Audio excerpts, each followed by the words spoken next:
although winter is coming, what about the other times in the year where your car that probably already runs hot is going to be running even hotter in the summertime? How can you combat that without reducing the optimal temperature that your car is supposed to run at?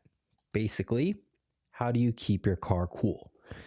And it might be a little bit easier during these winter months that we have coming up because it's going to be cold out. But generally speaking, BMWs nowadays, they are turbocharged. We see it from the N20. This is an engine, although there is a lot of breathing room in the engine bay. The turbo that is right down here, you can kind of see it a little bit underneath the coolant hose, or sorry, above the coolant hose. And this has translated, to other engines in the generation like the N55, which is tucked further down in there. And of course, the S55, which, if you look at it, there's a lot of cooling components going on here. This is their top of the line engine for this generation. We have the heat exchanger up top. We have coolant lines on the top. We have the oil thermostat and the oil filter housing gasket over here. There's even oil coolers down below and a auxiliary radiator down below as well. So how do you keep them cool? And we're going to cover the boring stuff and get it out of the way quick, but it is the most essential, the cheapest way, and the best way to keep your car cool or running not so above the optimal temp. And that is, we all know, the maintenance. That's going to be doing the routine oil changes, changing out your spark plugs, cleaning out your filters, or changing your filters if you prefer the OEM air filter. This is going to maximize the air flow. This is going to maximize the spark that happens in the engine. This is going to make sure that your engine is running smooth on clean oil. There's no contaminants, or there's a much reduced amount of contaminants in the oil. All of these things, although very, very small and incremental, might not seem like it's going to drop your temperatures by 5 or 10 degrees each. But all of these things together will prevent your engine from climbing up 5 to 10 degrees excessively. And we all know that the excessive heat that our engines produce will also attribute to things like charge pipes cracking, our gaskets leaking prematurely. So if we can get our engine to an optimal temperature without reducing that times or sacrificing it just a little without having us come underneath those temps, this is going to be the best way to do it. And of course, we want to change out our coolant at the regular intervals. So our oil is going to be around the 5,000 mile mark, depending on how aggressively you drive your car and the conditions that it's in. Your spark plugs could be anywhere from, again, depending on how hard you run them, 40,000 to 70,000. And your air filter, if you have a replaceable one, just dust it off every once in a while whenever you have the box open. Or if you have the stock one, you can change it out every oil change or so. That wouldn't be too bad of an idea. They're relatively cheap. You could get them for about $10. So you could factor it into every oil change or every other oil change, and you should be fine. Your coolant, a container like this is going to run you about $20 to $30, depending on if you get it on sale. The good thing right now, if you pick it up around this time of the year, a lot of the companies are running sales, so you can get these things for a lot cheaper than the average sale price.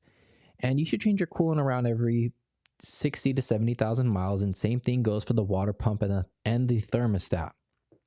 Now, when you do them together, you are going to, again, optimize the cooling capacities of each. Maybe not to the extent of it's actually going to reduce your temperatures, but the thermostat and the water pump, they are wear items. Eventually they go out. And after their life cycle, all of a sudden, they could just break on you in the middle of your commute.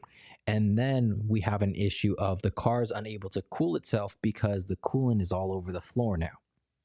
So this isn't necessarily the thing that's going to drop your temperatures or prevent your temperatures from rising, but it's going to make sure that the coolant stays where it needs to be. Having fresh coolant, however, that could attribute to your temperatures not increasing unnecessarily. So, of course, the most important thing in all of this is maintenance. But another thing to consider are upgrades. So when you're doing your coolant flush, when you're doing your thermostat and your water pump, you have the extra room to do something like an upgraded radiator. And CSF makes a great radiator. And the nice thing about CSF is that they are on Turner Motorsports or ECS as well as FCP Euro, and all those companies have a return warranty where if it qualifies, and this part specifically does, if it breaks on you and you are the original purchaser, all that you have to do is return it or buy a new one. When it arrives, swap it out, and then you get your money back, essentially, whether it be directly back to your card or in store credit. So you never have to worry about buying another radiator again or having plastic components break on you when you upgrade to something that is all metal, made by a company with the credentials of CSF that not only have the metal end tanks, but also the cooling fins are designed to better cool the coolant and your engine overall. So that is one way that you could go once you've established your maintenance or while you're doing your maintenance. Another routine maintenance item is going to be your oil filter housing gasket that we have on the bottom. But there are two other sets of gaskets that usually go bad in this area, and that's going to be the coolant lines in the front that you can see would insert to the Mosselman thermostat up here, as well as the oil cooler gasket that would mate these two parts together. And while you already have it off, you could upgrade to something like the Mosselman thermostat. There is a modification where you could just block off the valves and have oil run directly to your oil cooler that is in front of your wheel well. However, the issue with that is it's going to take your car so much longer to warm up. With the Mosselman oil thermostat, your car is going to reach the optimal temp at the same time as it would with the OEM thermostat.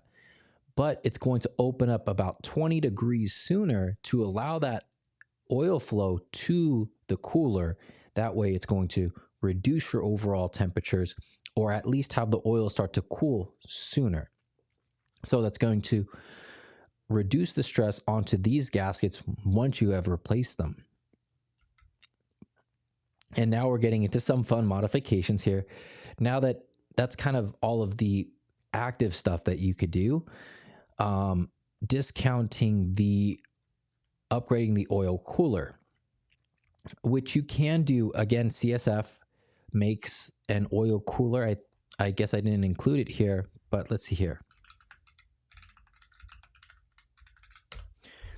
They do include an oil cooler, or they make an oil cooler, I should say.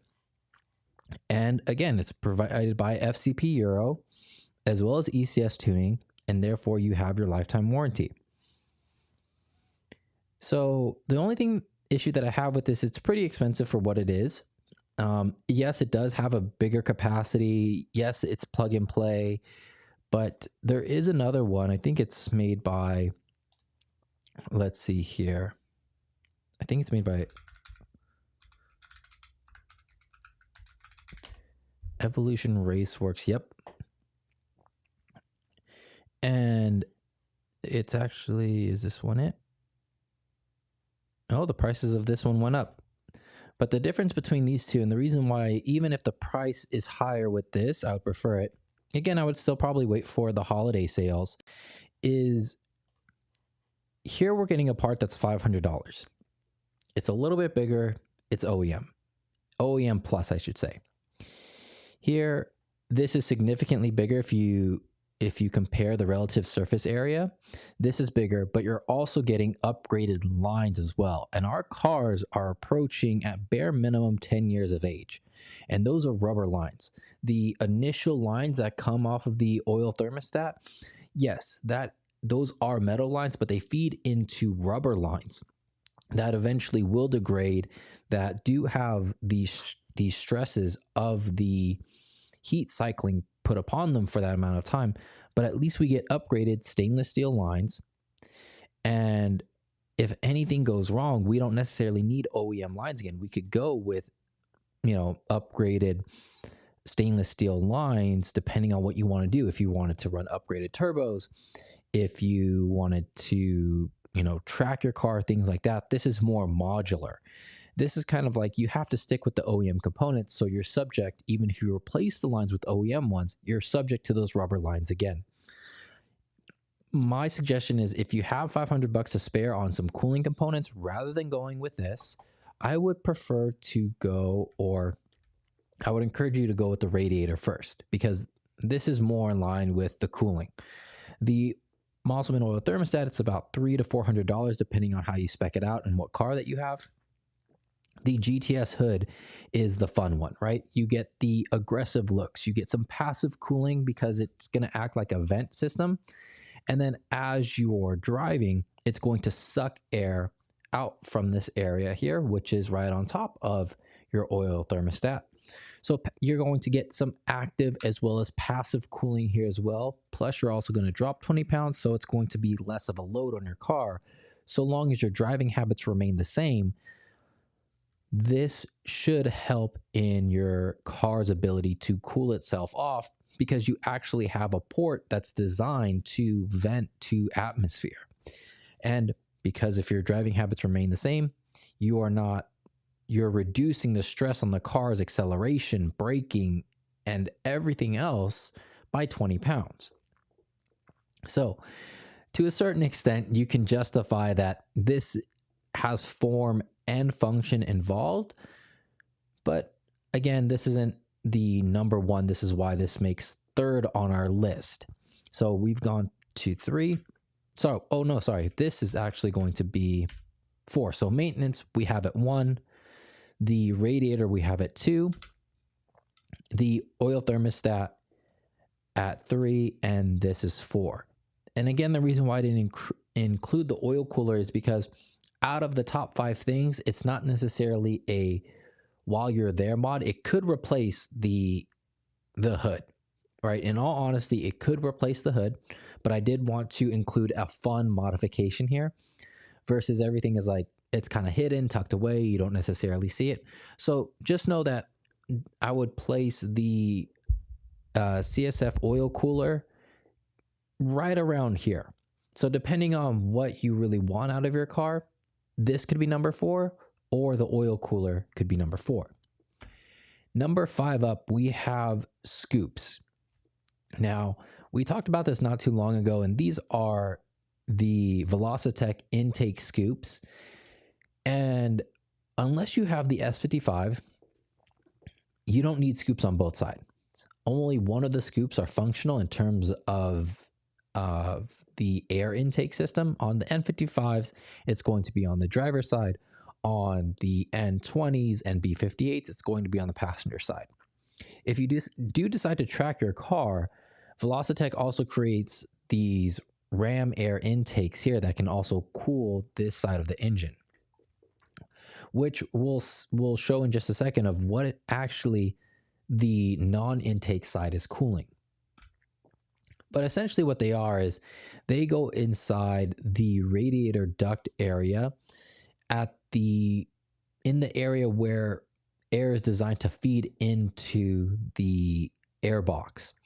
And you can put them on both sides to have a symmetrical look, but the other side, there is some functionality there because it's not just for looks, if you will, because you can easily remove that panel. So we do have these cutouts here.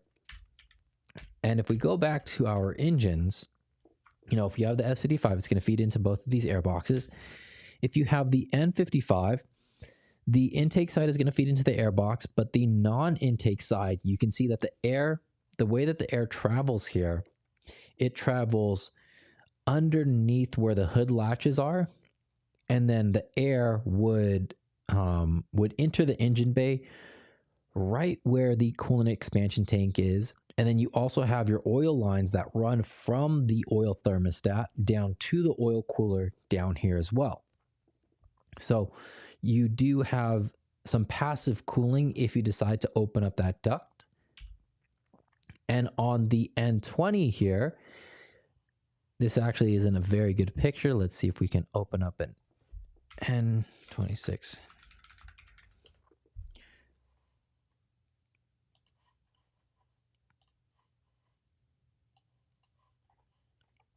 Let's see what we have here.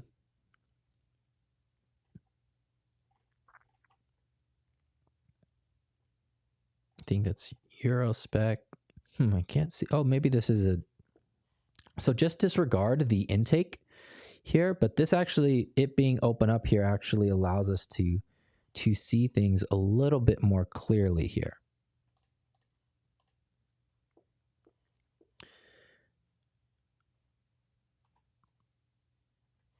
Oh, no, it does not actually. Let's go back. Here we go. So this is the non-intake side. That duct would run underneath and come kind of poke out right about here. You do have to do some modifications. This is something that I've done. So you do have to cut it a little bit.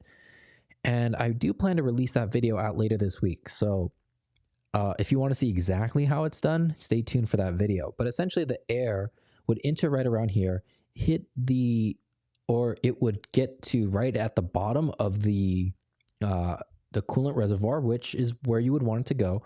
So it would cool the coolant in the reservoir.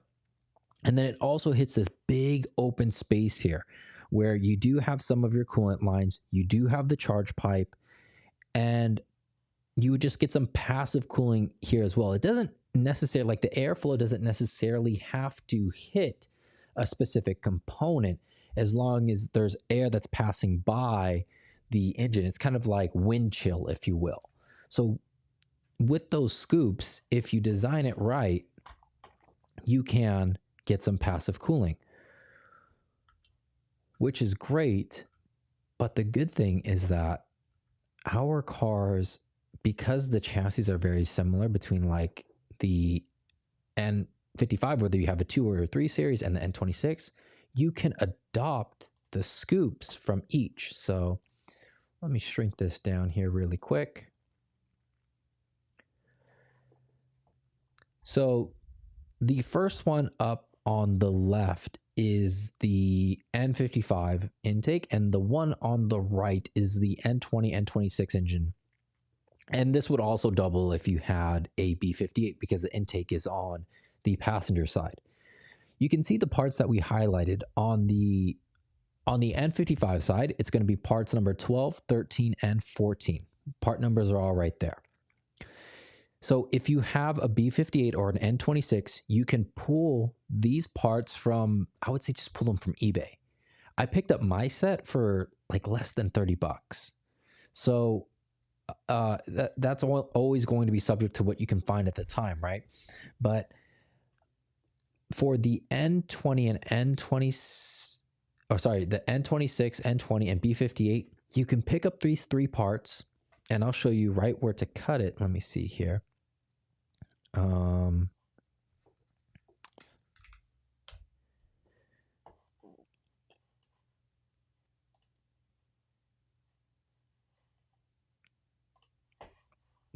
The area where you would want to cut it in order to make this all line up is you would want to cut it right after the notch where the rubber grommet goes in. So this will hold on to the radiator duct, that lip, right? That lip right there on the rubber part.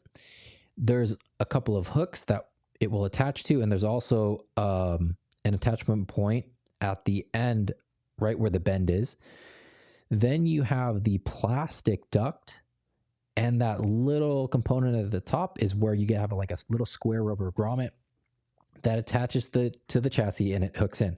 So right after that, you would have to cut it because of where the coolant lines end up, and because of where the radiator expansion tank are on the N20 and N26 engine, that is just where you have to cut it. So it would terminate right about there with the cuts, right around where these two bolts are. If you keep going, it'll bump into this. If you really want to get it in there without cutting, you can. However, you'd have to remove the tank, and then you'd have to like kind of smush it in. To me, it was just easier to cut it. It's going to be out of sight, out of mind. And then you can just kind of like sand down the edges so it's not rough or anything. But you have a lot of clearance there. Nothing's rubbing against each other. And there you have your passive cooling. For the N55, the thing with the N55 is if you really want to go all out, you can. I would say it's a little bit more trouble than what it's worth, because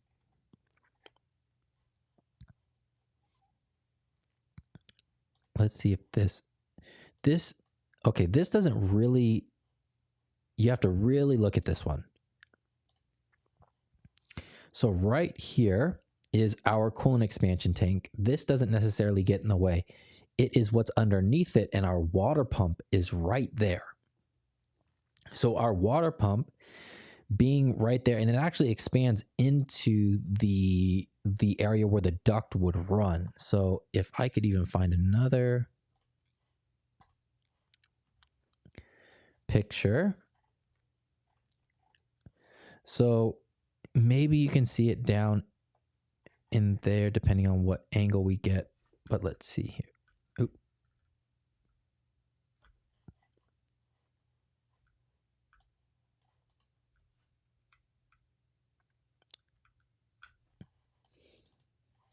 So right down there, you can see your water pump, and just the way that it's shaped, it kind of comes in just to right where not the two bolts up here are, but where the two bolts down here are that hold the latch into place. So my recommendation is if you want to do the vent on the N55 and borrow parts from an N26 or a B58, whatever you can find, then you really only need, in this case, part number 8. Again, if you really want to go full out, you get parts 6, 7, and 8. But my recommendation is it's easier with the grills off. You just push it into place and that's it. But if you really want to go all out, if you're going to do this with the radiator, the water pump replacement, all those things, then yes, you do have the room to do it. However, because of where the water pump sits, you're still going to have to cut part number 6 in this case. So just be aware of that if you decide to go this route. And here is what I'm talking about is in this diagram that we have up here. And all of these diagrams, if you guys have never seen these before, you can find these on Real OEM. You just enter, I think it's like the last 7 of your VIN, and it will generate basically different sections of the car that you click on. And then from there, you can pull up these diagrams. So 31, that's going to be our water pump. And that is what we were referring to in this page. And that was from the N55. So the part, the Evolution Raceworks oil cooler or the CSF one, that's going to be part number 1 right here that you could replace. And you can see the lines that run from it, right? So part number 9 at the top, as well as part number, I believe they label it as 6 in the bottom right corner. You can see where those tubes are. Those are rubber. The black areas are rubber. And you can imagine after all of the heat cycling, after having to carry oil at that temperature for so long, they're only going to last for so long. You can imagine that the 2012s or the 2011s or the N55s that were running well before that, they are much, much older, right? And so it would be a good idea to also replace the lines as well. And rather than going with OEM ones that have the rubber that are kind of pressed in, you could go with the AN lines, which are stainless steel. They're a little bit beefier and they're modular if you plan to really modify your car down the road. Ultimately, it's going to be cheaper in the long run because you can always just buy AN lines versus having to buy these specific lines from BMW. And then you're also always going to be subject to, at the time that you need to buy them, are they in stock? AN lines, because they're so flexible, you can easily just buy like a line of hose and just let it sit coiled up somewhere. To have these lines just sitting on your shelf somewhere, it's not going to fold up nicely or easily out of the way. And also too, is depending on what modifications you want to do, these really aren't modular. So you're kind of stuck with how they're run, the orientation that they're placed in, the direction that they go in. You don't have a lot of modularity there. The other nice thing too is when it's time to do the valve cover gasket, let's see here.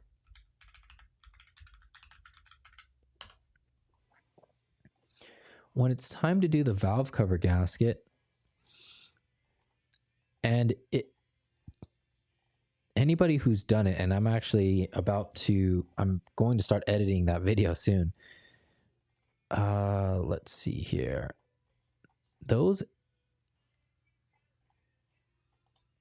Is this it? No. So this is a much older N55. Let's see here.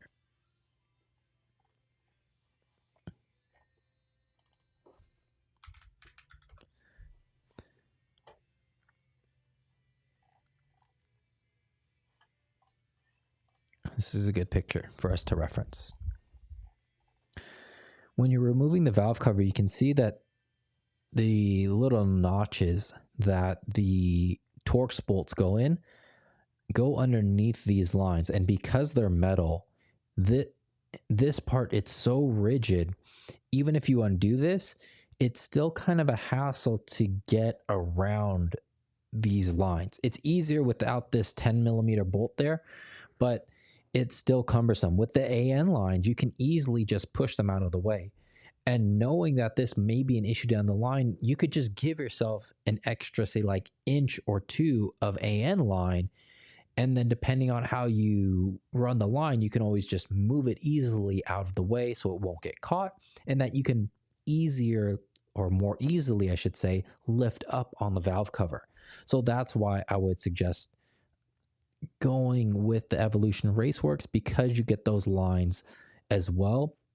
So it's not just the cooling component, but also the lines. We can't neglect our lines. Even when it's time to do the cooling components like the radiator, it's also not a bad idea to replace the lines as well. Like this one that runs from the expansion tank, we all know that this line is always going to go bad. Let's see what other pictures we can get from here. Yeah, so like this is a pretty good example of how the lines run. It's really tough to get around that. Yeah, so having AN lines there is good from not just upgrading the lines and having the modular ability to switch things, but you're also getting the ability to more easily do other maintenance related items.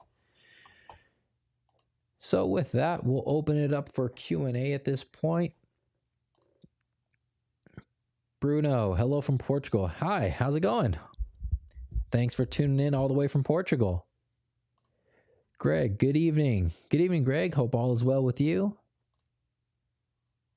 Hi, thanks for welcoming everyone in as we were going. I appreciate that. And hello to you as well. Edkin, hi, link to temp gauge on Amazon no longer available. Any other options you recommend? Thanks. My M235i seems running hot. Wanted to monitor the temp. Temp gauge. Oh, okay. I remember what you're talking about. Let me see here. There was something.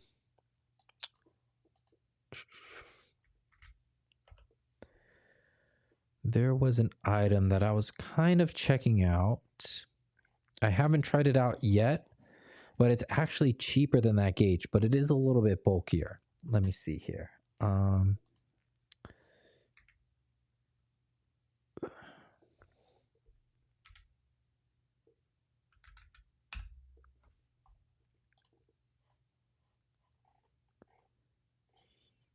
You can try this.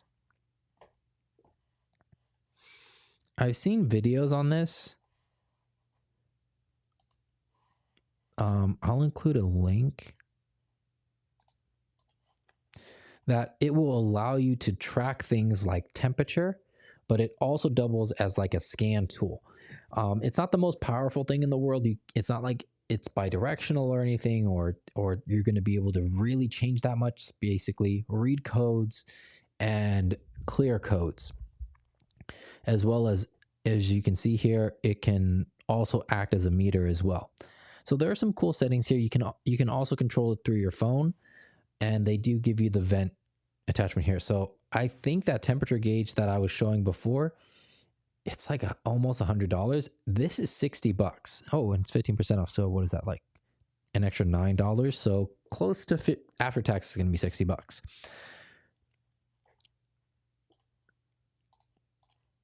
So I can include that here. Maybe it works. The reviews on it seem to be okay. So let me know how that works for you. Hopefully it does. CB Twerks. Oh, it's saying that you were born in Portugal. Oh, awesome. So we have more than one person from Portugal.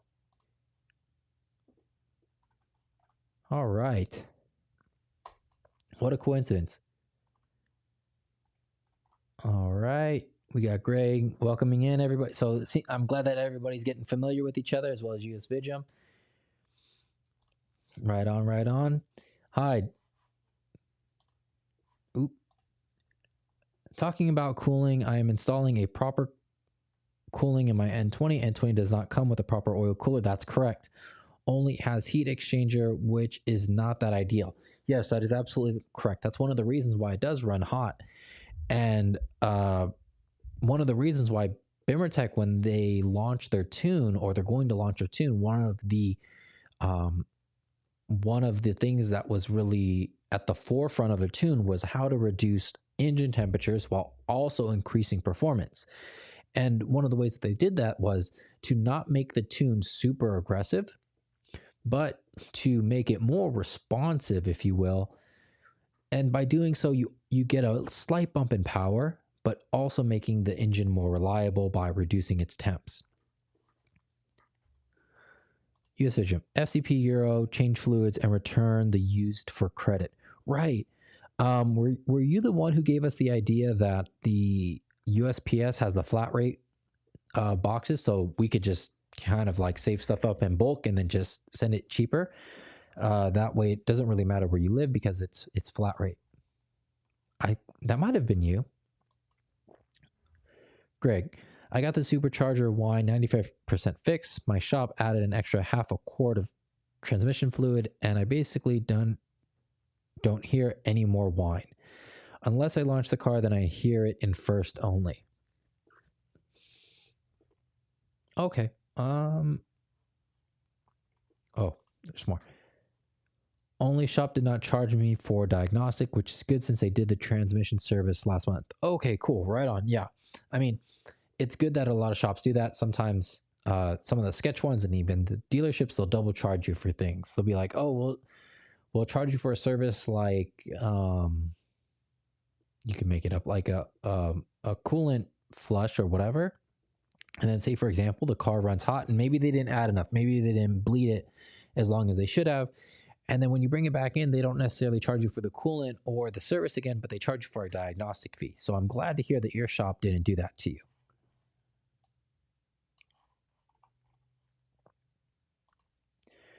Fritz, I have an AFE dry filter, removed the factory air box and noticed really light dust, white super fine dust. I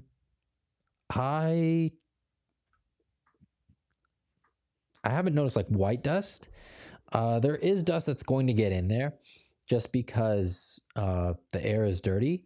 So the inside of my air box, let's see if we can pull up a picture here. And Let's see.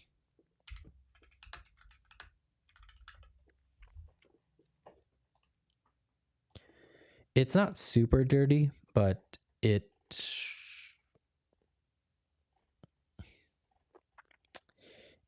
does have dust in there.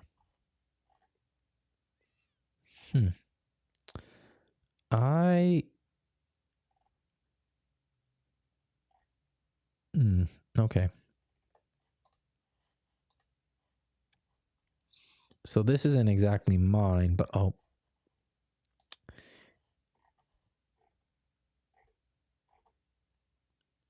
Yeah, I haven't noticed like white, like the fine white dust. It's just regular dust that I have.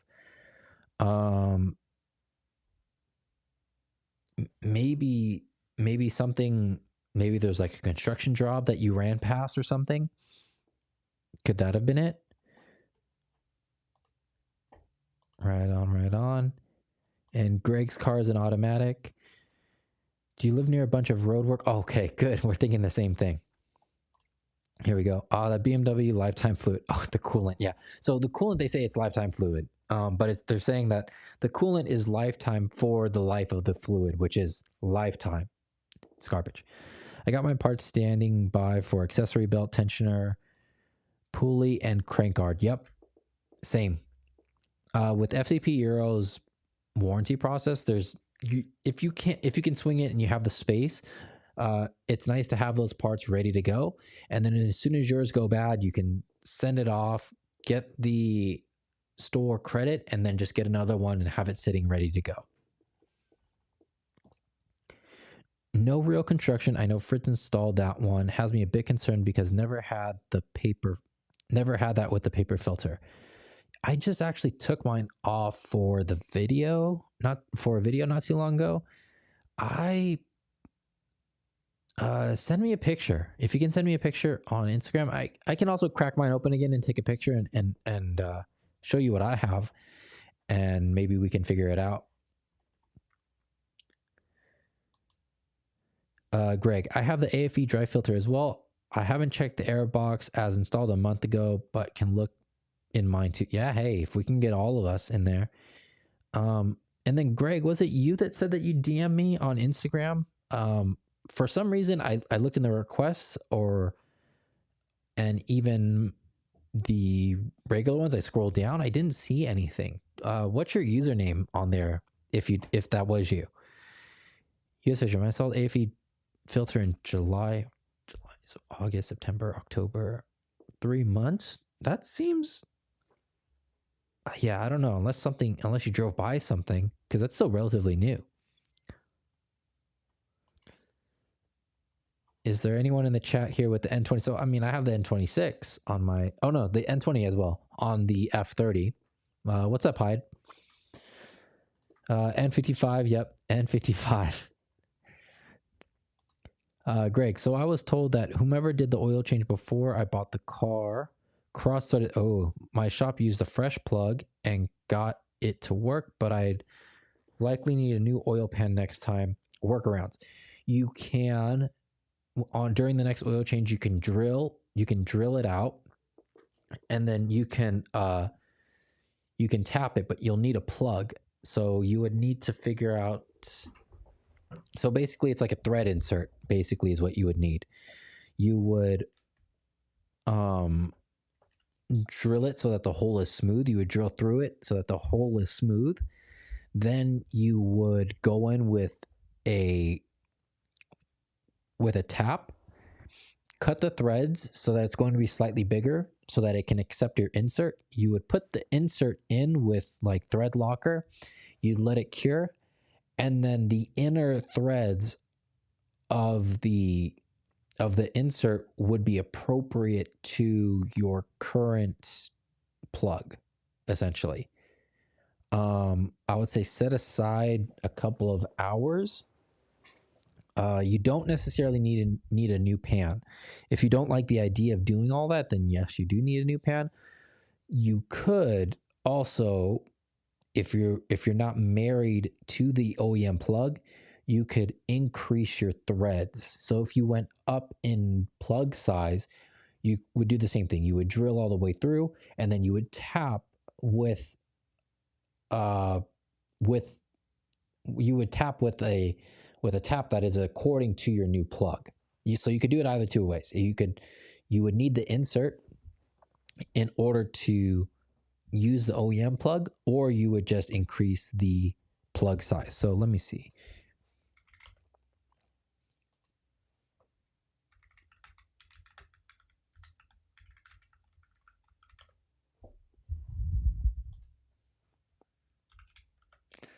I saw one.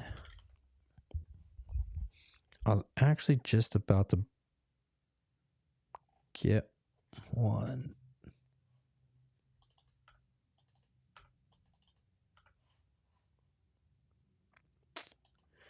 Let's see here. Oop.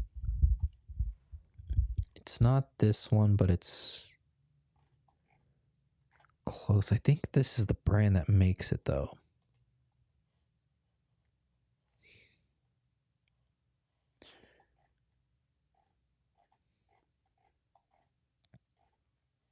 Threading tools. Here we go. So I believe you might need both, depending on what size is covered in the second kit. I'm not sure if these are the same. Oh, SAE and metric. So let's get rid of. So here's your tap and die set that you would need. So basically you would use a drill that's not included in here to smooth out the hole. And then you would go in with this tool and by hand cut your threads. There's videos on YouTube that you can watch.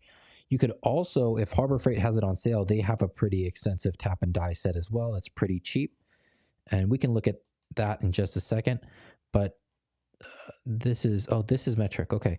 So what happens is you put in these, I believe they're called helicoils, right?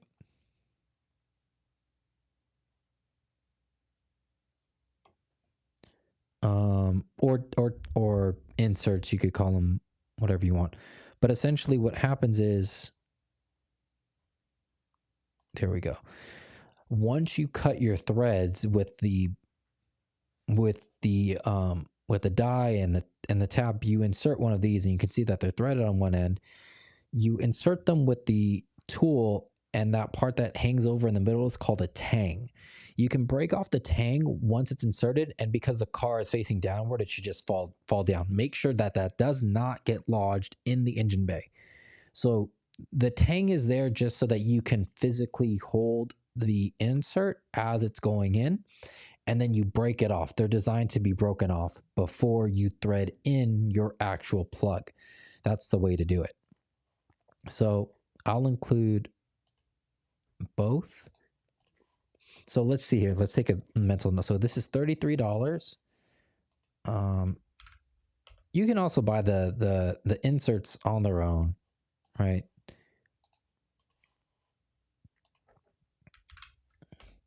So there's that. So 33 and 49. So that's about 80, 90, let's call it $90 after tax. And let's do this. Let's look at what Harbor Freight has for us. Let's close these tabs.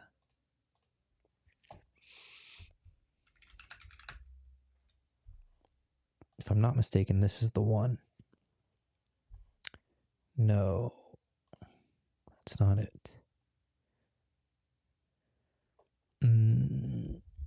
This is the one, titanium. I do not own this one. However, I have used it from a friend a while ago. So again, it's not necessarily the best thing in the world. You'll want to check it in store to make sure that all the pieces are there and whatnot.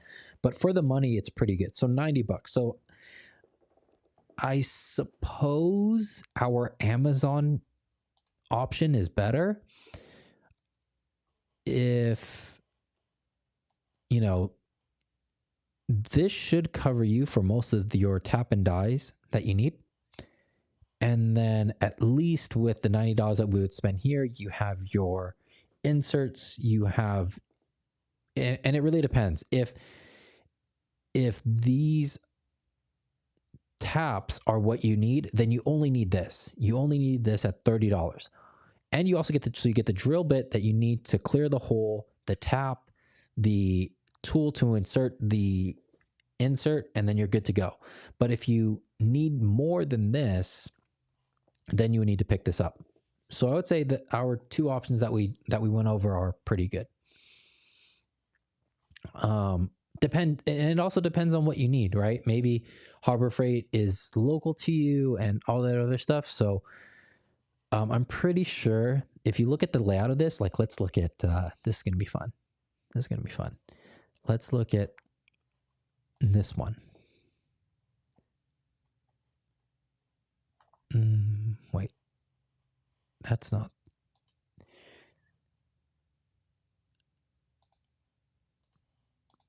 I guess we could look at this one too. So if you look at this, what is this? 40 pieces? 80 pieces. Okay, so I think it's SAE. Okay, so this is SAE and metric. Okay. How come they don't? Maybe they're just sold like that. Okay, so 40 each, right? So $50. Harbor Freight is selling, so let's make it even. So $40 for the set versus 50. And so 80 pieces, right? 80 pieces. Look at this layout. 80 pieces, so 40 pieces each. Looking at this layout. Looks very similar, doesn't it? You know, a couple of the handle color changes, you know, the case color change a little bit. This is a 60 piece. Sorry. So these two potentially, so you could get these two for cheaper if you really wanted them. If you wanted to, you could go $20 at Harbor Freight for one of these if you only need the metric one. Grab this. So now you're at $50. So there you go. I hope that helps. And then if you don't need the SAE, then why would you need it? It's going to take up space. You're spending money that you don't need. So if that's the case, then my recommendation would be grab this if you want. And then grab this. There you go. Unless, I'm pretty sure these are the same. I think these are steel, right?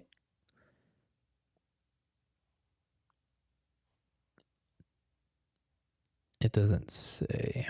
Let's see here. Taps are fine.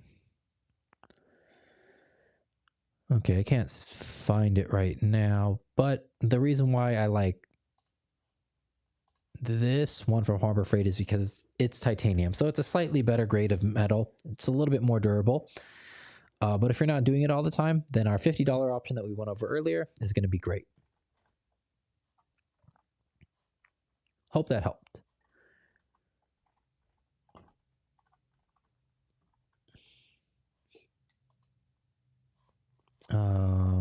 Oh yeah, so yeah, Greg. So I'm sorry for the long-winded answer, but I hope that it was helpful and at least we found you an affordable option that meets your needs. JC, I have a 528i 2016 with the N20 engine. Okay, right on, JC and Hyde. Hope you guys link up. Greg, they also said I have RTV instead of a valve cover gasket. How bad is that? My friend said someone was cutting corners hard in the past with my car. Ooh, it depends on how bad. Let's look it up. I mean, I guess it depends on how much they use and how sloppy it was. Because, let's see. Let's see what the forums have to say. Yeah, I mean, you shouldn't, like, I mean, technically it seals, but yeah.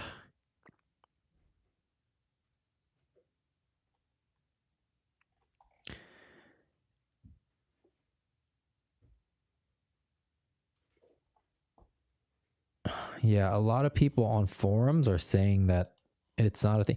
The only thing is that you'd have to clean it off. See, the only thing is that you have to clean it off. If it isn't leaking right now, I would say just wait for it to leak. However,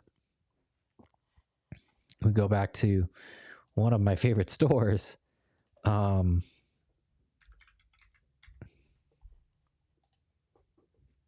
You would need, so you could go with something like that, but the preference is, ooh, actually that one looks pretty cool too. Let's get that back up there.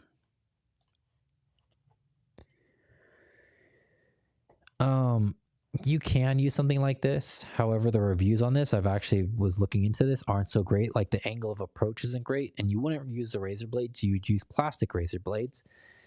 And same thing for this. This actually might be better. The angle of approach is slightly better than this. Like even if you just look at the picture, or let's see here, that's probably a staged one, but just look at the pattern there, if that's really from it versus this. Like it scoops it off, it peels it off. The angle of approach on this is better. Or you could just go with plastic non-marring ones, which are going to be perfectly fine.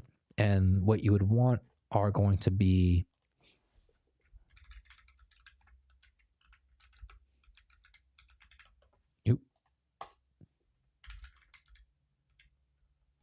what's going on with my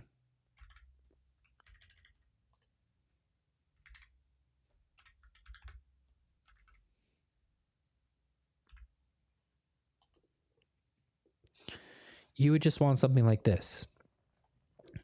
Plastic razor blades, non-marring, so just switch out the blade and there you go. That's what you would need during that time when the repair comes about. But if it's not leaking, it's not leaking type of thing.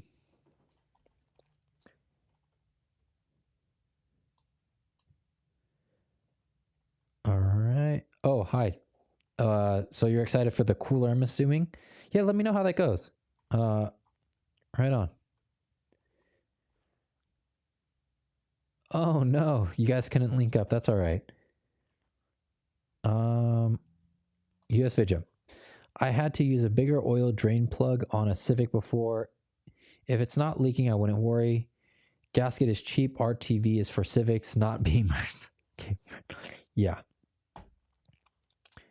Okay, and Greg is saying that his valve cover is not leaking, but I was told a really slow oil pan. Ooh. Oil pan is cumbersome because it's, you got to either navigate around the subframe and drop it slightly or completely remove it. Depending on what tools you have, it's easier just to remove the subframe completely if you can support the engine from up top. Either with an engine support brace or an engine support brace plus like a couple of jacks as well as, or if you want, you could do like an engine hoist type of thing. Let's see here. Also did some pulls, and I think I may have a small boost leak according to MHD on a couple of third gear pulls. My boost target was 17 to 18, and I was getting 16 to 17. That might not necessarily be indicative of a leak. You know, there's always standard of deviations and statistical errors in those things as well. I would say, I mean, you're really only off by like 1 to 2 marks there. And that could be for a variety of factors, right? Maybe the air didn't go in. Like maybe like the airflow itself was not optimal. Maybe it could have been spark plugs. It could have been the filter's a little dirty. It could have been anything like that, like anything very small and minute. I would say it doesn't, it might not be that. Now, if you're down much farther, like if you're estimated 17 to 18 and you're getting like 15 or 12, then yes. But you're only off by 1 or 2. I wouldn't personally, if it were my situation, I wouldn't worry too much about it. Greg, if it doesn't have a slow leak, is it really a Beamer? Right. Yeah. They always leak. And it's our job or our guilty pleasure to figure out what it is. It's like our excuse to get away. Get a Beamer. It has a leak. It's always going to have a leak. If we're at a party we don't want to be at, if we have an event that we need to go to that we don't really need to go to, I got to fix my car. There's a leak, right? Here we go. Fritz, I added the same Molly Gen you showed, black light to check for leaks. Right.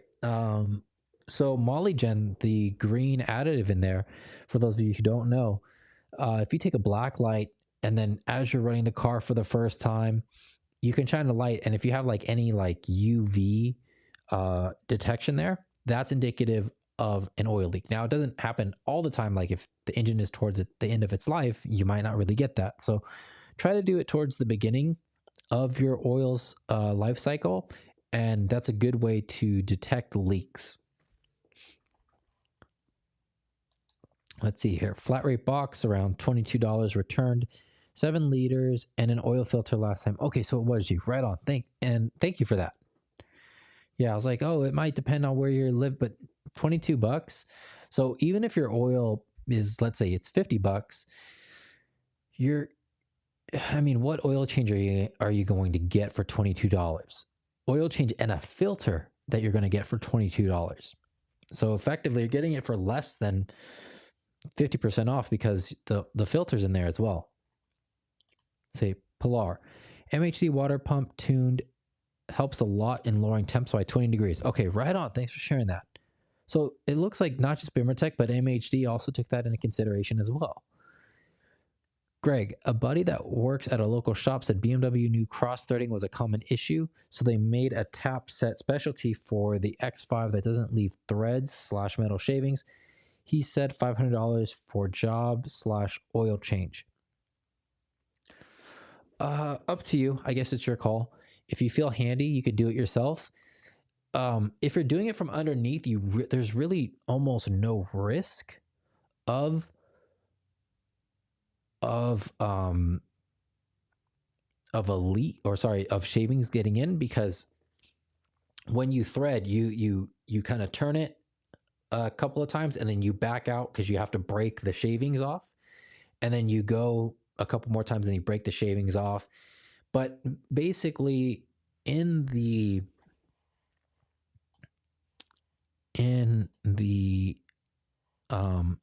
tap, you see these little reliefs here. So it's not threaded all the way through. You have like this grooved area here. So in these reliefs, when you're tapping it like this, the shavings get caught in the reliefs. And so this is one of the reasons why, and it doesn't really matter because you're doing it on the oil pan, you're going to get oil drip anyways, but you should use cutting fluid to like kind of like just get the threads somewhat lubricated. But when you add the lubrication, it does help it cut, but also having the oil in the relief section will help capture the shavings, and you have gravity working to your advantage if you're doing it from that position. If you're doing it from the top, then you can just angle the oil pan, or you can work at it from the inside out and then just vacuum it out. You could always conversely take some like cheap oil, like you could get, or if you have FCP Euro, it doesn't matter, but you could always just get some like cheap oil, and then as soon as you're done, run the oil through and just let it kind of rinse through in order to kind of push out whatever wasn't caught. And you can always like take like a magnet per se, take a magnet, run all the metal along, or run the magnet towards the drain hole, run that cheap oil through. You need like a couple quarts maybe, and that would be fine enough. Hold it there, and then as soon as the oil starts to drain through, remove the magnet, and then it should get caught in the flow of oil that's getting removed. So that's another way too. $500. It depends. If It depends on how confident you are working underneath your car, how steady of a hand that you have. But the metal is soft enough. I would say watch a couple of videos on how to tap and die. If you feel uncomfortable, then it's worth it to pay the $500. If you feel confident in yourself, then I would say just grab a couple pieces of like wood or other metal and practice. You don't practice with the tap that you're actually going to tap your engine with because you don't want to damage the threads. Tap it on something else. Tap it on like the sizes that are neighboring what you're going to do. So it's as close to what you're actually going to do as possible. And if you feel that it's still something that you don't want to do, you're only out an extra $50, but you have the set to do whatever you need to do possibly in the future that isn't so critical.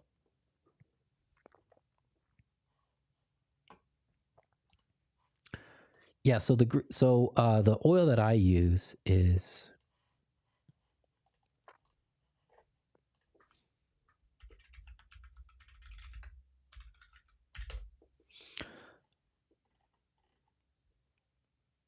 this is what I use.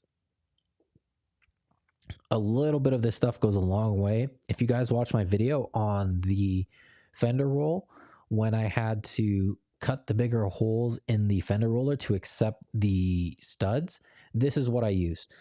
I use this for when I had to cut the extra holes for the speakers. I'm not even halfway through a bottle of this. This stuff lasts for a long time, so long as you're not consistently cutting, and it does a really good job.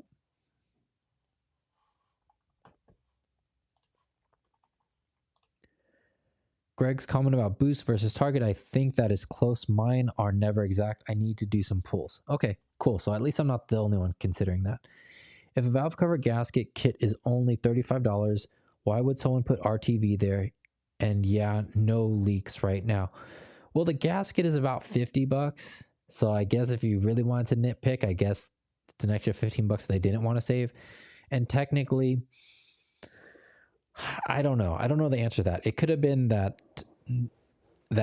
they were doing it right then and there. They had the RTV at their disposal and they didn't want to go through the hassle of buying, waiting, and having to install that gasket. A variety of reasons. Some people don't necessarily think the same way that we do when it comes to this type of stuff. So you also have to consider that as well. Yeah, I have no explanation for you. Sometimes maybe it's their first time owning a BMW, and maybe that's how they used to fix gaskets, and maybe they never looked it up, or they think that RTV is better. Whatever it is. Fritz, any experience coating out check engine lights with? Any experience with coating out check engine lights? The arm catted downpipe is giving me a post-cat check engine light. O2 sensors after catalytic converter dynamics from lean to rich. Slow response. My shop put an O2 spacer for that downstream cat, and I'm still having a check engine light. MHD coating out does not apply to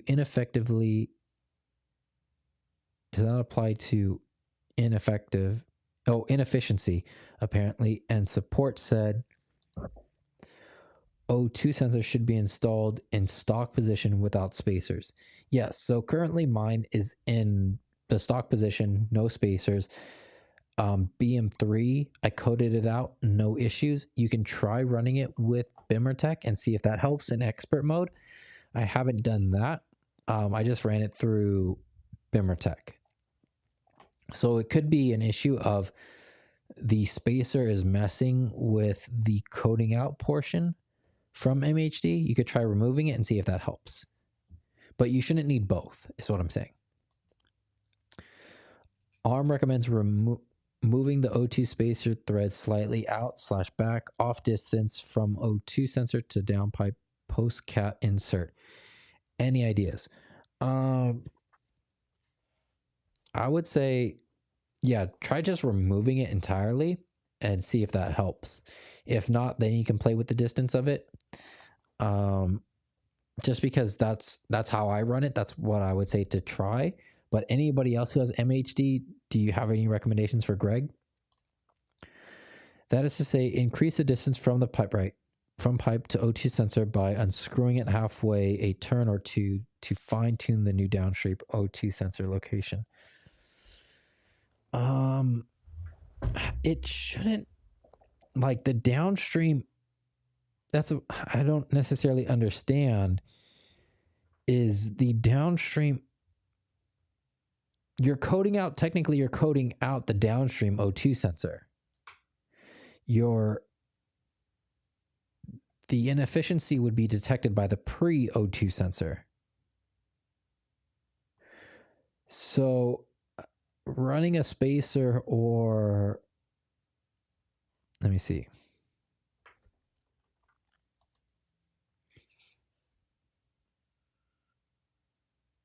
Yeah, it shouldn't, the downstream O2 sensor shouldn't matter in this case. It's really the upstream O2 sensor that would play an effect for the inefficiency portion of it. You're basically coding out the downstream O2 sensor. Let's see here. I reset adaptations and was unable to get a check engine light to come up in comfort mode, yet the second I put it into Sport Plus, check engine light comes up with that code immediately. It's because the engine's running more aggressively, so potentially that could be it.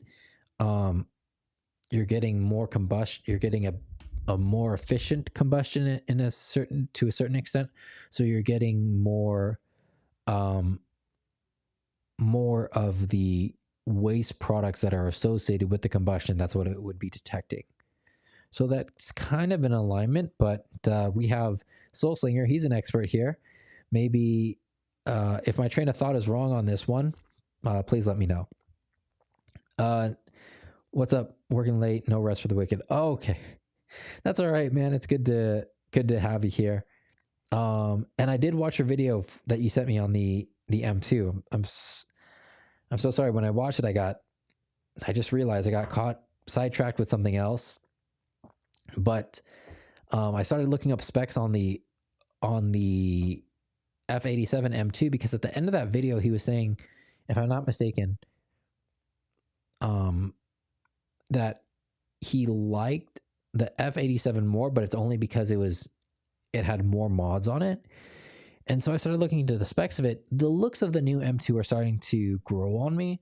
I just wish that BMW kept with the same form factor of small, lightweight chassis for the 2 Series instead of getting bigger and bigger, as they did with the 3 Series and the 5 Series and everything else. It's like, otherwise, what's really going to make this chassis different from the 3 Series in a couple of years, other than the number of doors? Let's see here. User 1. Hi, Fritz. Would you be running daily oil/water temp OBD2 sensors for temp monitoring, hardware display, or phone app? Thank you. I use a hardware app. The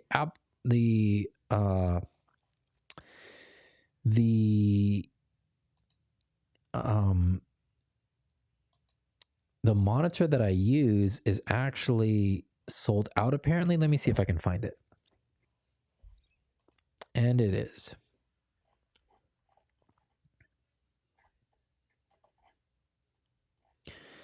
So this is the one that I currently have in my car, and apparently it is sold out.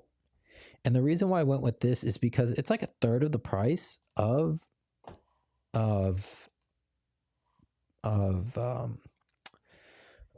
P3 gauges. That's the name of it. It's very simple. It just gives you a simple readout right there.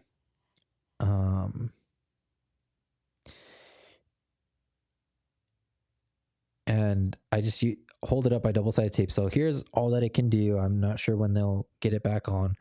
But as I was saying earlier, a nice substitute for that would be, what was that thing called?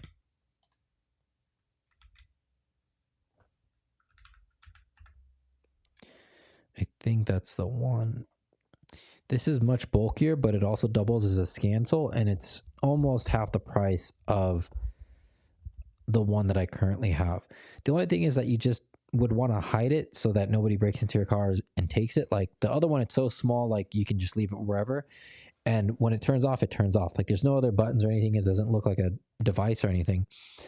So it doesn't draw much attention, and you can put it out of the way. But this, depending on where you put it, will definitely draw attention. So you just have to route it so that you can hide it out of the way. But the nice thing is that the screen is a little bit bigger. You can monitor more things probably with this than the other one. It doubles as a scan tool, and you also can run it through a phone app. US Vidgem. Gotta run, gents. See you next time. All right, see you later, US Vidgem. Thanks for hanging out. Let's see here. Greg, going to try 1, removing the spacer altogether, and 2, backing off threads a few turns to add some extra length this weekend. Okay, right on. Let us know how that goes. Greg, did you see my IG post earlier, or is this YouTube removing it? I have not seen, you know what? I think it's YouTube. I've gone through my settings since our last live stream. I don't know why I can do it. And on my settings, I don't have it where I ban anything. It's like things I want to ban. There's like a section like that. And there's nothing that I've banned. So like technically you guys can say anything or do anything. Try, because I think this is like live chat. Try, so I think you're the last person on here. But try coming back to the video in maybe like an hour or so from now, or even tomorrow, whenever you have time, and try posting it to the video once the live is done. That should be fine. I honestly have no idea why, unless somebody has more experience than I do with live streaming. I haven't blocked anything to the best of my knowledge, unless there's some sort of default stuff. But yeah, I didn't see anything. I went through all of the chats already. So, your worst case scenario, just send me a DM. But if that was you last week, I still didn't see a DM from you last week. Make sure that you send it to Vroom Tour, not my personal one, because I think when my Facebook account got deleted, I lost access to that too.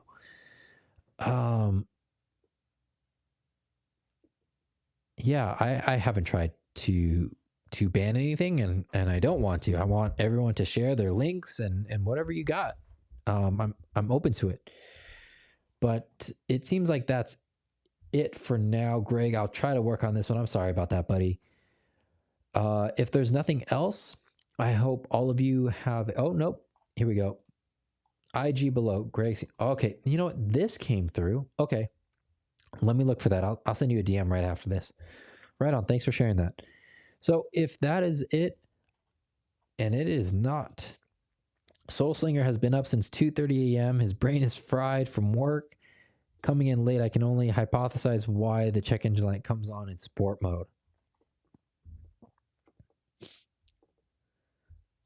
Yeah, I mean, Soul Slinger, I mean, if you have something better than what I have, which is probably you do, then, I mean, we'll take whatever you have, man. I mean, your brain being fried is probably, I mean, with the experience that you have, it's better than most, man. Don't discount yourself. Yeah, let's see if we can find out. Let's look it up.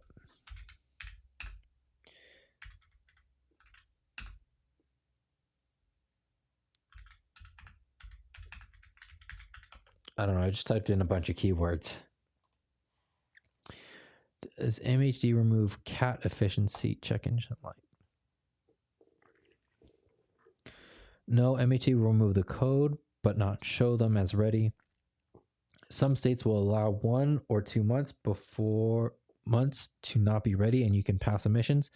But for other states, you'll need to purchase the catalytic converter fix, which emulates them and shows them as ready.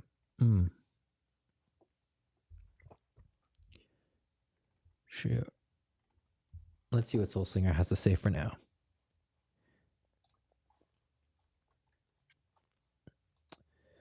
I'd send one to you of room tour, but IG only lets you send one message until you accept or something.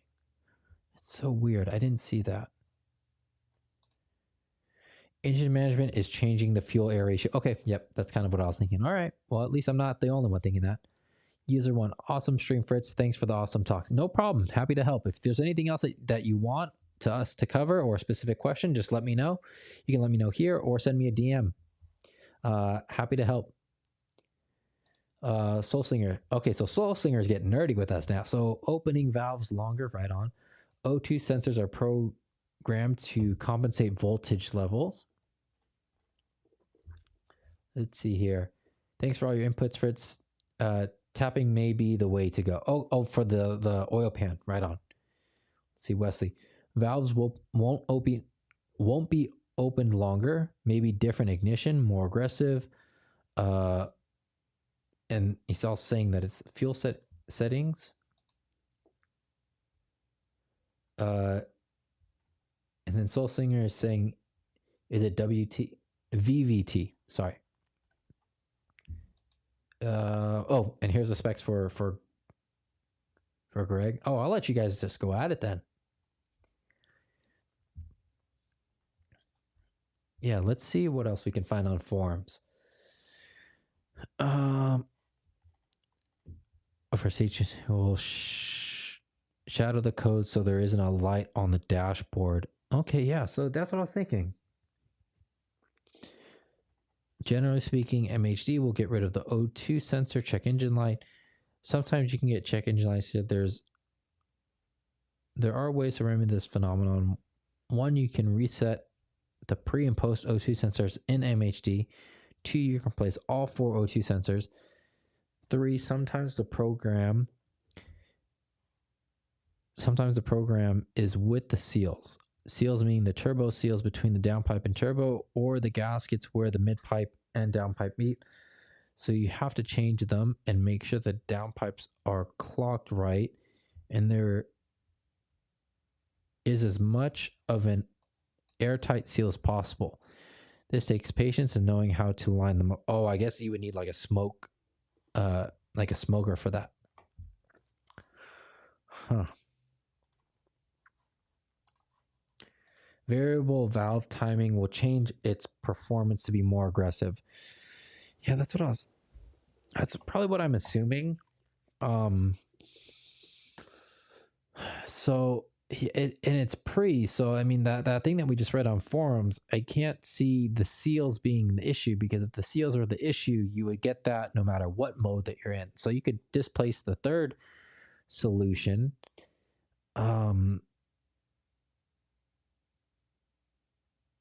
Yeah, just try that. I mean, maybe like the simple thing is the easy thing. Just try removing it and see if it works. Hopefully that helps.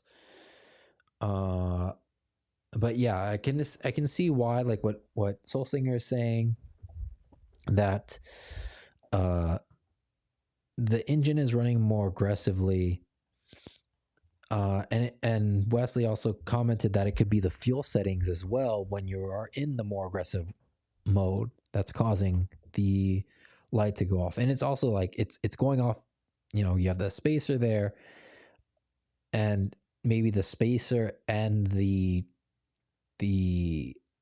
code from MHD are kind of working against each other in that sort of respect.